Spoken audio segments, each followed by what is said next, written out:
Bonjour les amis, j'espère que vous allez bien. Pour moi, tout roule à merveille. J'ai profité d'un petit moment pour faire une vidéo sur un très célèbre sermon d'un évêque d'Alger. Il avait été très relayé à l'époque car ce religieux a eu un discours très lucide et franc sur l'islam. Ce qui a un peu secoué les bien-pensants français. Oui, il y en avait déjà à ce moment-là. C'est un extrait du célèbre sermon donné par Monseigneur Louis-Antoine Augustin Pavie, 1805-1866, évêque d'Alger.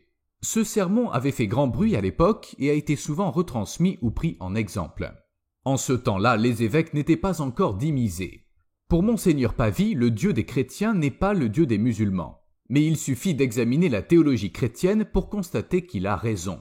Voici la majeure partie de ce célèbre sermon fait par Monseigneur Pavie. Il dit « Pour commencer, celui qui prétend être le prophète d'Allah, Mahomet, devrait avoir des lettres de créance, c'est-à-dire la prophétie, les miracles et l'intégrité de l'ensemble de sa vie.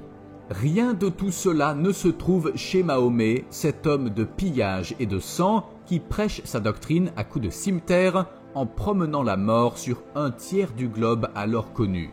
Prophète, il n'a même pas su deviner qu'un jour le poison lui serait servi par des mains soumises. Et les miracles, Mahomet répète jusqu'à satiété que Moïse, Jésus-Christ et les autres prophètes ont fait des miracles, témoignages précieux pour notre foi, mais que lui n'est pas chargé d'en faire. Il n'est chargé que de la prédication. Voilà la confession de son impuissance et par conséquent de son imposture et de son erreur. Par ailleurs, dit-il, j'ai lu le récit de ces 18 miracles d'après les auteurs arabes. Ce sont des phénomènes sans raison d'être, des contes puérils ou tout au plus des tours de sorcellerie qui feraient rire de pitié nos fameux prestidigitateurs.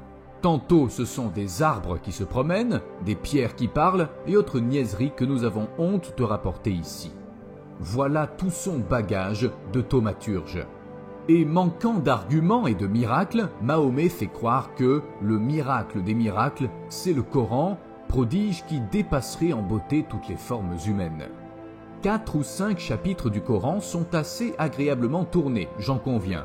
Mais qu'est-ce que peuvent faire 5 chapitres pour racheter les prodigieuses niaiseries, les maximes jetées sans ordre, les hiéroglyphes bizarres, les non-sens habituels et les flagrantes contradictions qui remplissent les 114 chapitres de ce tome indigeste?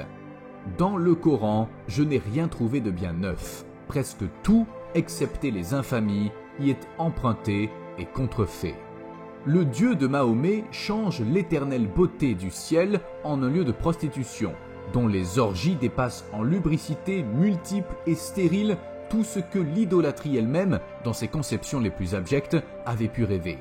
Le Dieu de l'islam, c'est un être tellement immonde en sa complaisante faiblesse que si l'autorité chargée de la garde des mœurs rencontrait dans nos rues quelque chose de semblable, elle devrait à l'instant l'arrêter et le dérober aux yeux d'un public, hélas, pourtant si facile.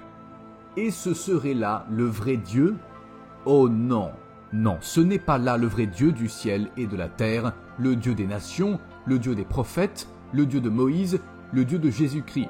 Ce n'est pas vous, ô Sainte Trinité, que cet homme a violemment combattu. Ce n'est pas vous, ô Père Saint, ô Verbe éternel, ô Esprit de lumière et de charité. Ce n'est pas vous, Jésus, le salut et la vie de mon âme. Cet homme, Mahomet, ne vous a pas connu. Il n'a pas su vous aimer, lui. Pardon, Seigneur, si pour la défense de votre nom, j'ai parlé d'un autre Dieu que vous. L'islam est une prétendue religion que certains Français entourent encore de tant de respect. Quelle morale est-ce donc, mes frères, que celle dont votre évêque n'ose pas exposer les principes, même pour les flétrir?